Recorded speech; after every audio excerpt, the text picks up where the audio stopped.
Boa noite, gente, tudo bem? Aqui quem fala, Francisco de Assis de Araújo Júnior. Sou monitor da disciplina Processo Civil 2, mas estou acompanhando o professor Nilson Aragão, da turma da noite. Alguns alunos entraram em contato comigo, que são especificamente alunos da professora Cíntia, e pediram alguns esclarecimentos sobre a realização de uma atividade que diz respeito à elaboração da petição simples cumprimento de sentença. Eu quero tratar hoje com vocês, ainda que de modo breve, falar um pouquinho dos meus conhecimentos acerca sobre o cumprimento de sentença, obrigação de pagar quantia e, tipo assim, dar um direcionamento sobre como vocês vão elaborar as peças processuais que foram propostas na atividade de vocês, tá bom? Vamos nós. O que é o cumprimento de sentença? Bom, basicamente nós já aprendemos que o cumprimento de sentença é a modalidade de execução voltada para os títulos executivos judiciais. E o cumprimento de sentença, ele ocorre no mesmo caderno processual, basicamente quando há a prolatação de uma sentença ou mesmo de uma decisão interlocutória e após efetivadas as intimações e ocorrendo o trânsito em julgado, temos então um título executivo judicial devidamente transitado em julgado que dá ensejo ao cumprimento de sentença. O CPC 2015, ele tem um vasto rol de artigos que remete ao cumprimento de sentença. E como a gente vai tratar especificamente do cumprimento de sentença da obrigação de pagar a quantia, vocês podem fazer uma leitura mais atenta, mais detida, no artigo 523 em diante, e subsidiariamente com os artigos que remetem à execução de título executivo extrajudicial, tá bom? Vamos ter aqui algumas noções sobre o cumprimento de sentença da obrigação de pagar a quantia. A previsão legal do cumprimento de sentença da obrigação de pagar a quantia, vocês podem estar encontrando em dois artigos do CPC, tanto no 513 quanto no 523. O 513, ele faz menção expressa ao cumprimento de sentença, obrigação de pagar a quantia, e na questão do cumprimento provisório, quando nós temos aquele título executivo judicial, só que ele não tem o atributo do trânsito em julgado. Daí porque se chama cumprimento provisório de sentença. O 523, que é o que mais se adequa ao caso de vocês, ele trata que, no caso da condenação em quantia certa, ou já fixada no procedimento da liquidação, e no caso de decisão de sobreparcela em controvérsia, o cumprimento definitivo de sentença far-se-á a requerimento do exequente, sendo o executado intimado para pagar o débito no prazo de 15 dias, acrescido de custos, se houver. Ou seja, gente, uma coisa que a gente tem em mente, seja que o cumprimento de sentença seja provisório ou definitivo, quando estivermos diante das obrigações de pagar a quantia, jamais ele vai ser iniciado de ofício pelo magistrado. Necessariamente haverá um requerimento. E quem vai fazer esse requerimento é o exequente. O que é que acontece? Quando, na ação de conhecimento, o Poder Judiciário prolata a sentença de mérito, uma vez transitada em julgado, o Poder Judiciário volta assim, ó, aquela posição de inércia e fica aguardando o exequente se manifestar. Para a execução das ações referentes às sentenças judiciais, nós temos um prazo prescricional. E o próprio Código Civil traz que o prazo prescricional para a execução dos títulos judiciais, aqueles títulos que são produzidos pelo Poder Judiciário, prescreve em 5 anos. Ou seja, após o trânsito em julgado, passou 5 anos e o exequente nada requereu, infelizmente, houve a prescrição da pretensão executória, o que vai culminar, por consequentemente, na pretensão do direito do exequente de entrar com o cumprimento de sentença. Portanto, uma vez transitada em julgado a sentença, saibam de uma coisa: volta a correr o prazo prescricional, tá bom? Então, tem até 5 anos para entrar com cumprimento de sentença. Se passar esse prazo, já era. Perdeu o prazo, prescrição, no direito do exequente. O 523 nos traz o seguinte: no caso de condenação em quantia certa ou já fixada em liquidação, bem como no caso da decisão sobre parcela em controvérsia, o cumprimento definitivo de sentença far-se-á a requerimento do exequente, sendo o executado intimado para pagar o débito no prazo de 15 dias, acrescido de custas, se houver. Aí, lendo os parágrafos.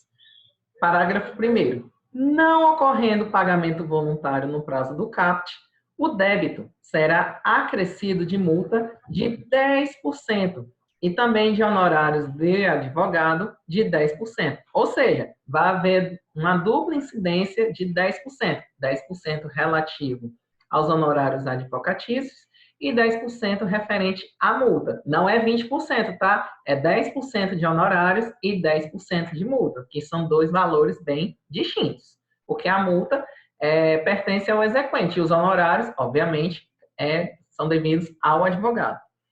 O parágrafo 2º diz o seguinte: efetuado o pagamento parcial no prazo previsto do CAPT, a multa e os honorários previstos no parágrafo 1º incidirão sobre o restante.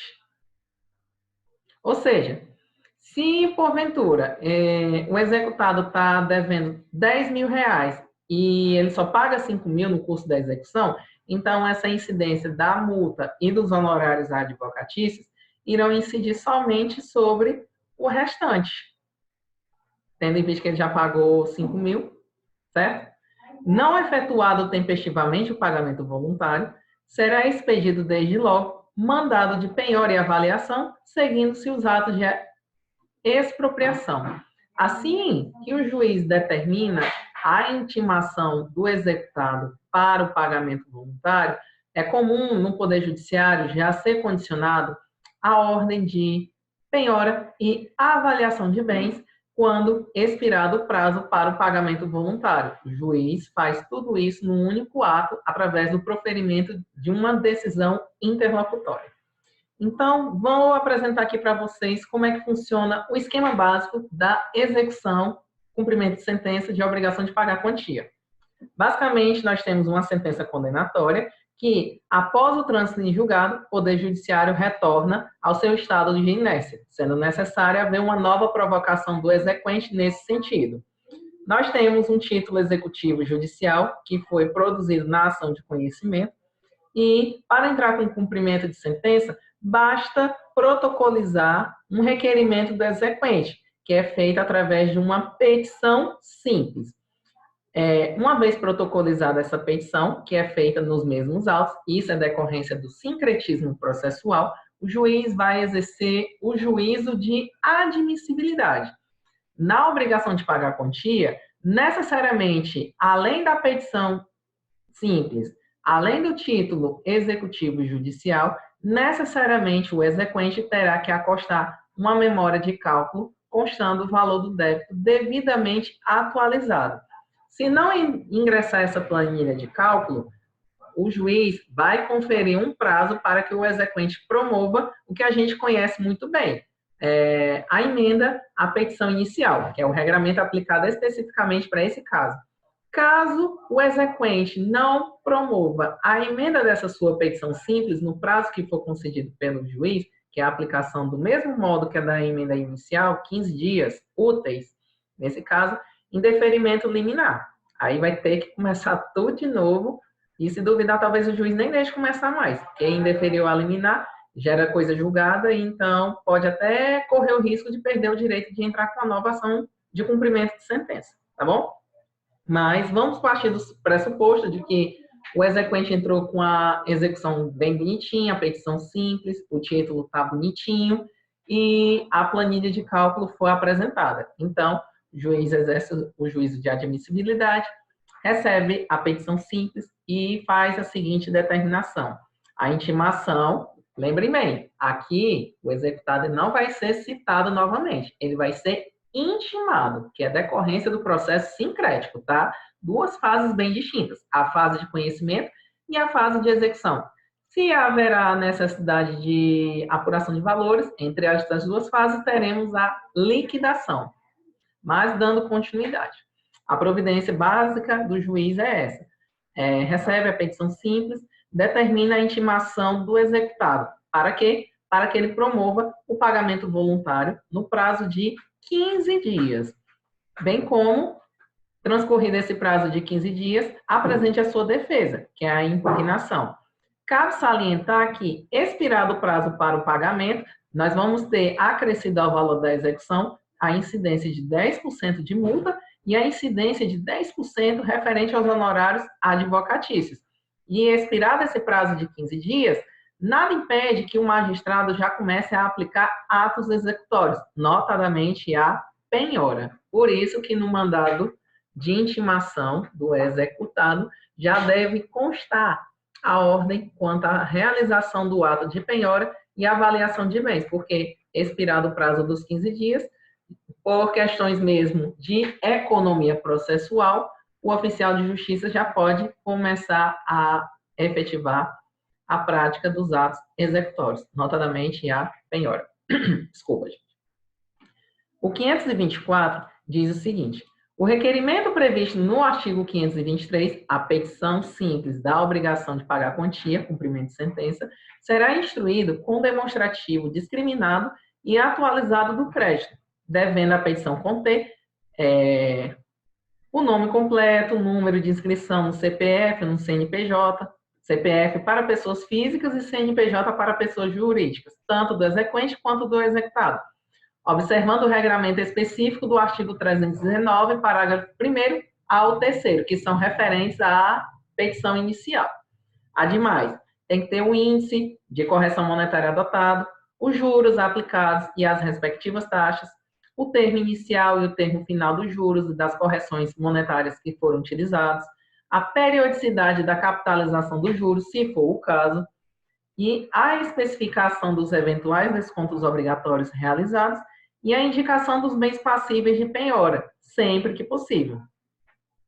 Aí o CPC nos traz outros regramentos mais específicos, notadamente no parágrafo 1º, que diz o seguinte: quando o valor apontado no demonstrativo aparentemente exceder os limites da condenação, a execução será iniciada pelo valor pretendido, mas a penhora terá por base a importância que o juiz entender adequada. Vamos terminar de ler o artigo e eu explico cada um desses parágrafos para vocês a seguir, tá bom?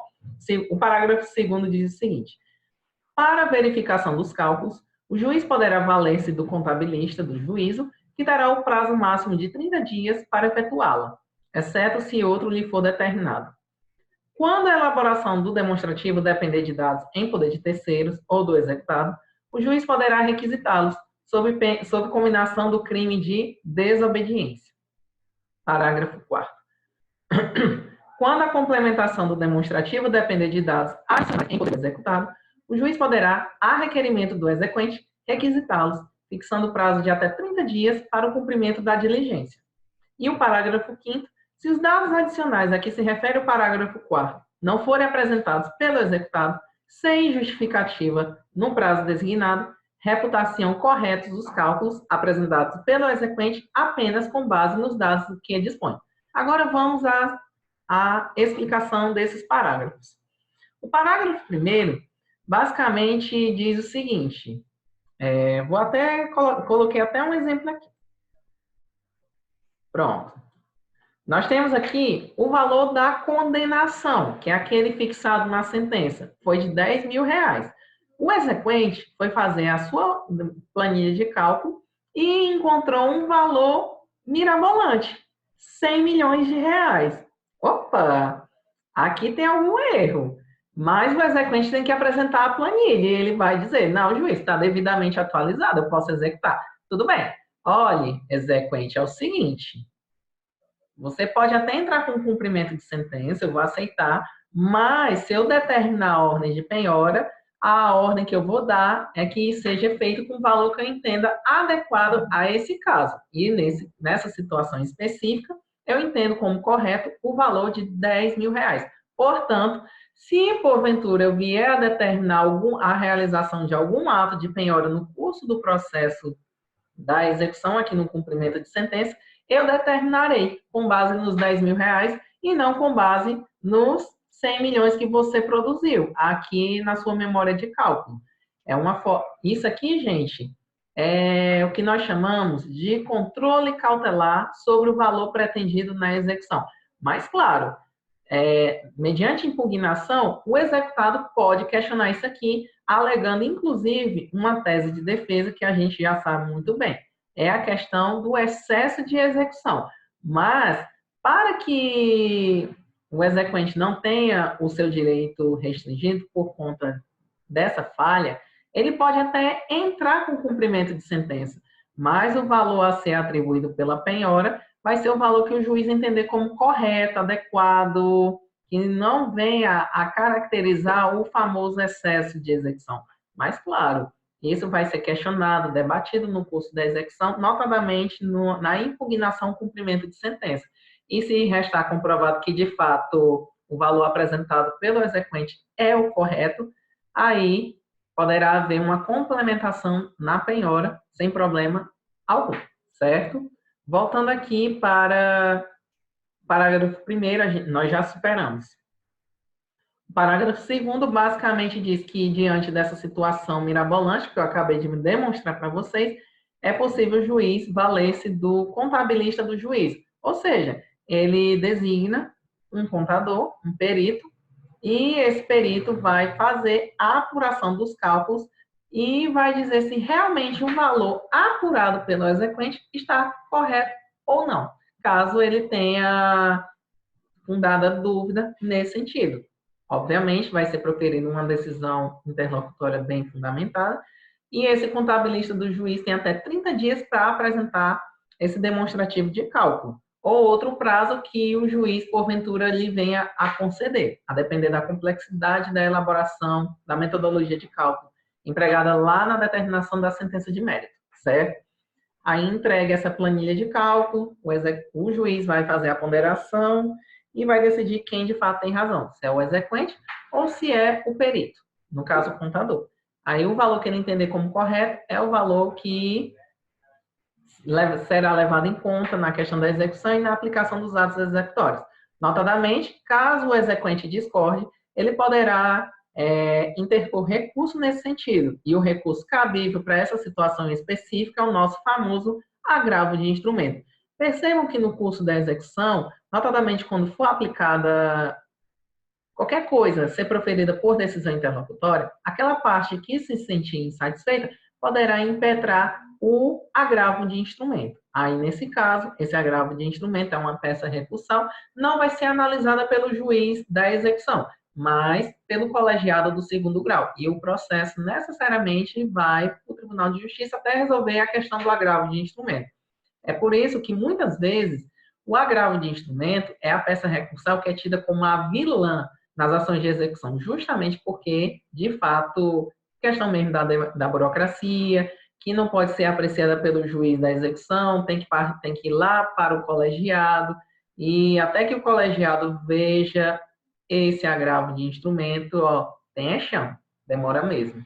Eis o motivo porque o agravo de instrumento, um dos motivos, ele é tido como vilão na execução, mas é um direito, está previsto no CPC 2015, e aquela parte que se sentir prejudicada poderá, sim, interpor sem qualquer restrição. Claro que não pode simplesmente interpor agravo de instrumento com efeito meramente protelatório. Caso contrário, ata atentatória à dignidade da justiça. E quem fizer isso poderá ser penalizado com uma multa de até 20% sobre o valor da execução. Portanto, muito cuidado quando for interpor o seu agravo de instrumento.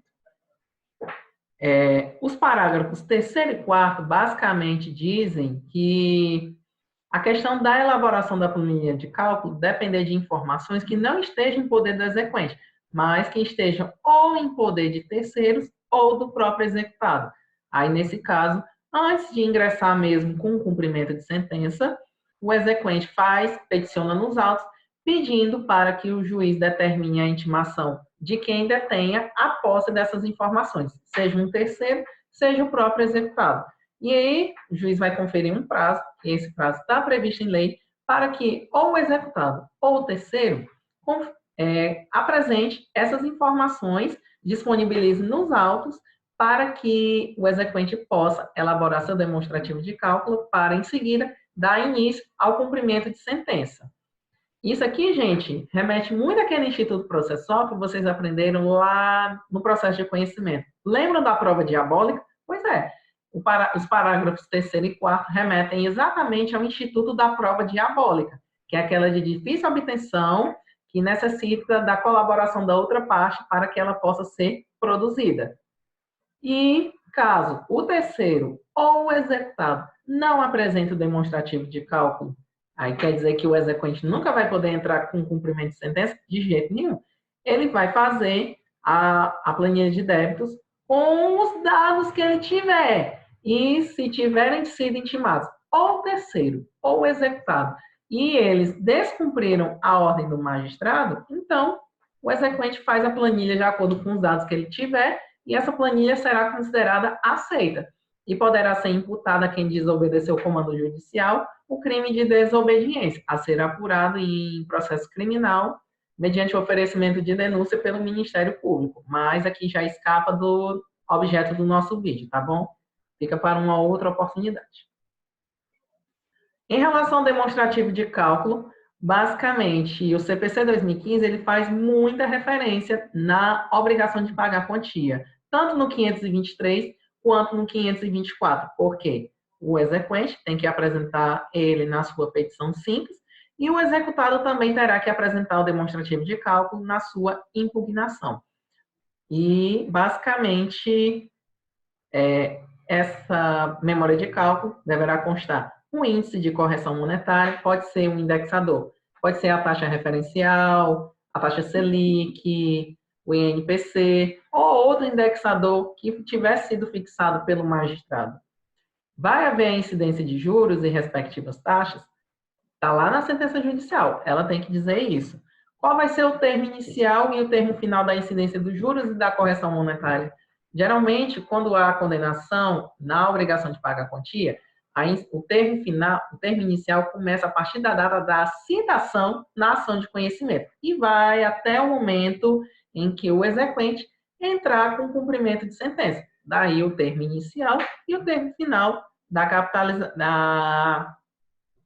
aplicação dos juros e da correção monetária. Também poderá ser definido a periodicidade da capitalização dos juros. Como é que esses juros vão ser capitalizados? A capitalização vai ser mensal, vai ser bimestral, semestral, anual, não importa. A sentença vai dizer isso para vocês. E se tiver algum desconto eventual obrigatório a ser utilizado no curso da execução, a sentença de mérito também dirá isso para vocês, tá bom?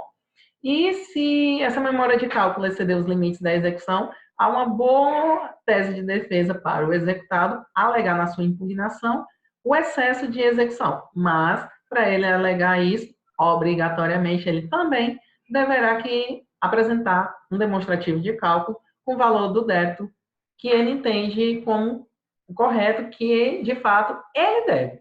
E se ele não apresentar esse demonstrativo de débito? Duas coisas podem acontecer com a impugnação dele. Se nessa impugnação a única tese de defesa for o excesso de execução e não havendo a memória de cálculo, em deferimento liminar da impugnação, o juiz simplesmente desconsidera e toca a execução. Agora, se além do excesso de execução tivermos outras matérias de defesa, a alegação quanto ao excesso de execução será desconsiderada, mas o juiz verificará as demais teses de defesa contidas na impugnação ao cumprimento de sentença, que é a peça de defesa apresentada pelo executado, certo? Eu estou passando aqui rapidamente porque, basicamente, já expliquei para vocês como é o procedimento. Agora, gente, quero entrar em detalhes sobre o modelo da petição do cumprimento de sentença na obrigação de pagar a quantia. Gente, a petição simples, ela se assemelha muito à estrutura da petição inicial. Só que, claro, não vai ter todos os elementos da petição inicial. Vocês vão começar com aquele cabeçalho básico. Excelentíssimo senhor, doutor, juiz de direito da vara. Aqui vocês vão colocar o número da vara, até porque vocês terão essa informação em decorrência do processo sincrético, do foro, e vocês vão indicar o foro da comarca, certo? Aí, Por questão de estilística, deixa um espaço de aproximadamente 5 linhas. Vocês vão colocar o número do processo, que é o mesmo processo do conhecimento, o nome da ação que deu origem ao título, e em seguida vocês já vão fazer a qualificação das partes. Não precisa fazer aquela qualificação que vocês aprenderam lá na petição inicial. Aqui, a qualificação, ela é bem genérica mesmo, até porque todas as partes já estão devidamente qualificadas na petição inicial ou ainda na contestação. Aí, basicamente, vai ser uma qualificação genérica. No exemplo aqui que eu trouxe para vocês, começa sempre o nome do credor, que é o exequente, já qualificado nos autos da ação, aí o nome da ação tal, que move em face do, aí coloca o nome completo do executado, bem, o seu advogado que esta subscreve, a fundamentação básica, nos termos do artigo 523 e seguintes do CPC 2015, requerer o cumprimento da sentença de folhas, coloca as folhas da sentença. Aí vocês vão relatar os fatos. Na presente ação, foi proferida a sentença condenando o réu nos seguintes termos. Aí vocês vão relatar o dispositivo da sentença, da ação de conhecimento. Se, porventura, essa sentença tiver ido para o duplo grau de jurisdição ou por força obrigatória, ou ainda as próprias partes tiverem questionado essa sentença, vocês colocam essa informação, dizendo que ela foi confirmada pelo Tribunal de Justiça e que transitou em julgado em data tal. Mas, se ela não tiver passado pelo Tribunal de Justiça, sequer tiver ido passear pelo segundo grau, basta dizer que ela transitou em julgado em data tal.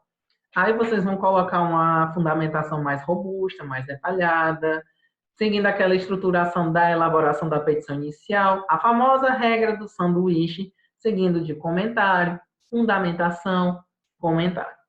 E o fecho padrão da petição do cumprimento de sentença, novamente, é essa aqui.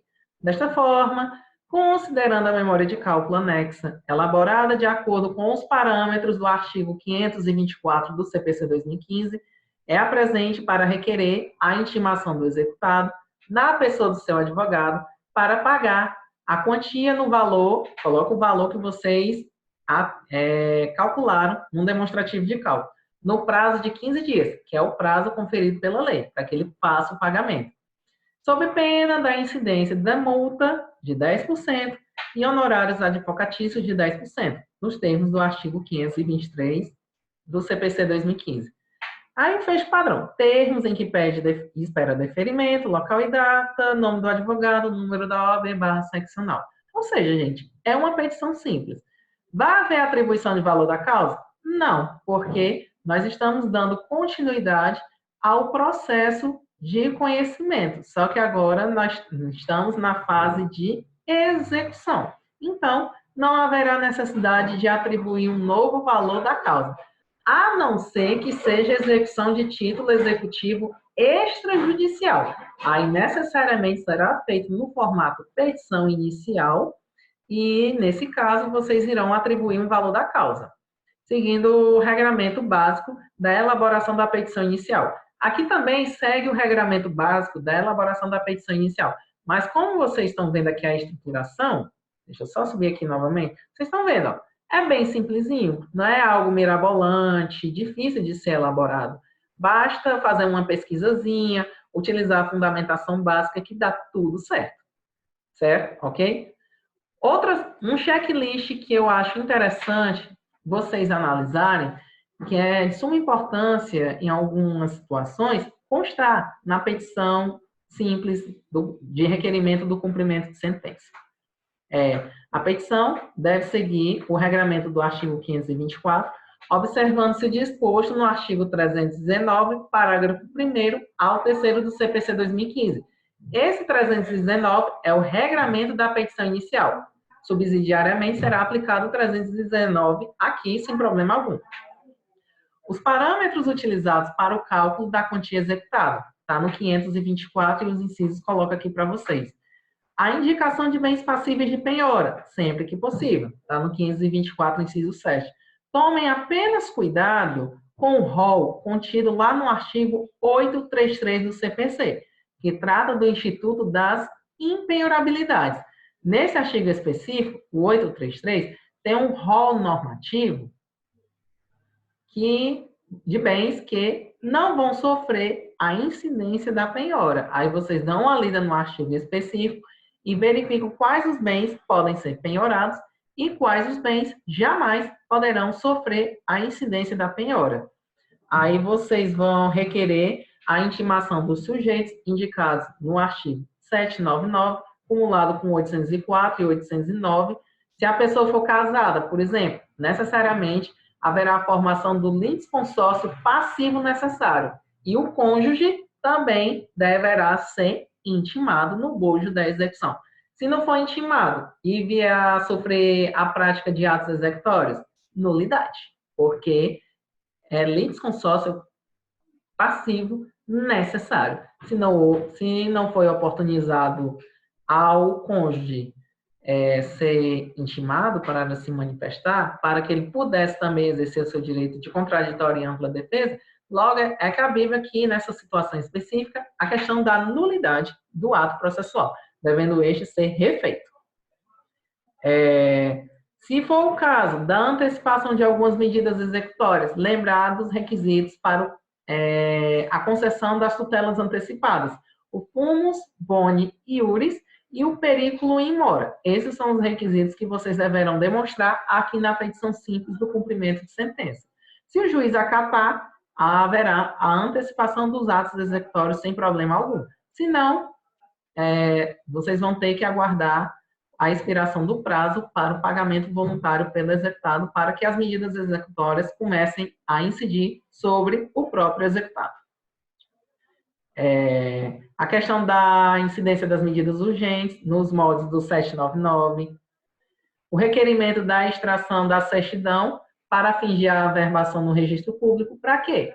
Caso o executado queira se desfazer de algum bem, e vocês tomando essa providência de promover um registro na matrícula do bem, que porventura vocês sabem que pertence ao executado, e caso ele, por alguma manobra, na tentativa de burlar a execução, tentar alienar ou onerar, de modo a transferir esse bem para um terceiro, e tendo essa informação constante na matrícula do imóvel, que é quem vai caracterizar o instituto da fraude à execução, que é uma das hipóteses do cometimento de ato atentatório à dignidade da justiça, e que, se o juiz entender a incidência dessa regra, o executado será penalizado com a aplicação de uma multa de até 20% sobre o valor da execução, justamente porque é um intuito deliberado não só de prejudicar o direito do exequente, mas, notadamente, desafiar o Poder Judiciário. É como se ele dissesse, Poder Judiciário e nada é a mesma coisa, eu vou fraudar e acabou-se.